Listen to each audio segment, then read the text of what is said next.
রাঙামাটির নানিয়ারচর উপজেলার ১৭ মাইল এলাকা তৈচাকমা, জাদুখাছড়া ও নব কারবারিপাড়ার পাহাড়ের বেশ কিছু স্থানে আকারে বড় রসালো মিষ্টি স্বাদের কমলার ফলন হচ্ছে। ছোট ছোট ঝিরি ঘেঁষে গড়ে ওঠা কমলা বাগানগুলো যেন প্রকৃতিতে এনে দিয়েছে অপরূপ সৌন্দর্য। ভূপ্রকৃতির কারণে এখানকার আবহাওয়া কমলা চাষের উপযোগী হওয়ায় অন্যান্য ফলের সঙ্গে পাল্লা দিয়ে বাড়ছে কমলার বাগানও।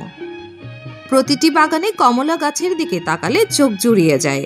পাহাড়ের উৎপাদিত কমলা রপ্তানি হচ্ছে দেশে ও দেশের বাইরে। সরকারি পৃষ্ঠপোষকতা পেলে এই অঞ্চলের অর্থনীতিতে ভূমিকা রাখবে বলে আশা করছেন স্থানীয়রা। এখানে যথেষ্ট পরিমাণে কমলা উৎপাদন হয়। তো শুধু এখানে না, আরো অন্যান্য ওইদিকেও আছে। বিভিন্ন পাড়ায় কমলা বাগান প্রায় আছে। এখন মোটামুটি কমলা বাগান মানুষের আগ্রহ বাড়ছে। এখন কমলা বাগান করার জন্য এখন বিক্রি করে মানুষে যথেষ্ট পরিমাণে টাকা উপার্জন করতেছে। সামনে তারা যদি সেরকম সরকারি পৃষ্ঠপোষকতা পায়, তাহলে এই রাঙামাটির এই প্রত্যন্ত অঞ্চলে তাদের সেই বেকারত্ব দূর হবে বলে আমি আশাবাদী। ব্যক্তিগত উদ্যোগে তৈরি করা এই বাগান নিজেদেরকে যেমন স্বাবলম্বী করছে, তেমনি মানুষের কর্মসংস্থান সৃষ্টি করছে জানিয়ে কৃষক সুদত্ত কারবারি বলেন, ফলন ভালো হয়েছে। ফলন মোটামুটি 4 লাখ টাকার মতো বিক্রি করছি আমি।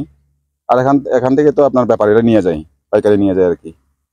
প্রায় 200-250 করে পাইকারি নিয়ে যায়। এখান থেকে অনেক ডিস্ট্রিক্টে নিতেছে, এখান থেকে কিনে বাগানি করে 4-5 জন লোক কাজ করে। সরকারিভাবে যদি একটু সহযোগিতা পাই তো ভালো হয় আর কি আমার জন্য। রাঙামাটি কৃষি সম্প্রসারণ অধিদপ্তরের অতিরিক্ত পরিচালক তপন কান্তি পাল জানান, রাঙামাটি জেলার নানিয়ারচর, বিলাছড়ি ও বাঘাইছড়ির 637 হেক্টর জমিতে কমলার প্রতি হেক্টরে 10 টনের বেশি ফলন হবে এবং বাজারেও এই ফলের ভালো দাম রয়েছে। আমাদের রাঙ্গামাটি পার্বত্য জেলাতে প্রায় 637 হেক্টর কমলা বাগান রয়েছে আমাদের তথ্য অনুযায়ী, এবং চলতি বছর কমলার যে ফলন আমরা আশা করি যে প্রায় হেক্টর প্রতি 10 টনের মতো আমাদের এই কমলার ফলন হতে পারে এবার। এবং কৃষকরা আমরা যেটা বাজারে দেখতে পাই যে বাজারেও কিন্তু বেশ ভালো দাম রয়েছে এবছর কমলার।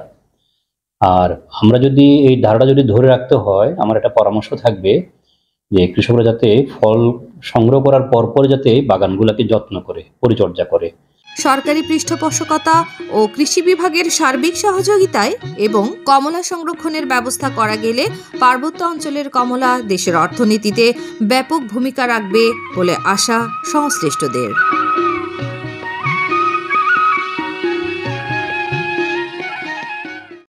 নিউজ ডেস্ক, বাংলাদেশ বেতার, রাঙামাটি।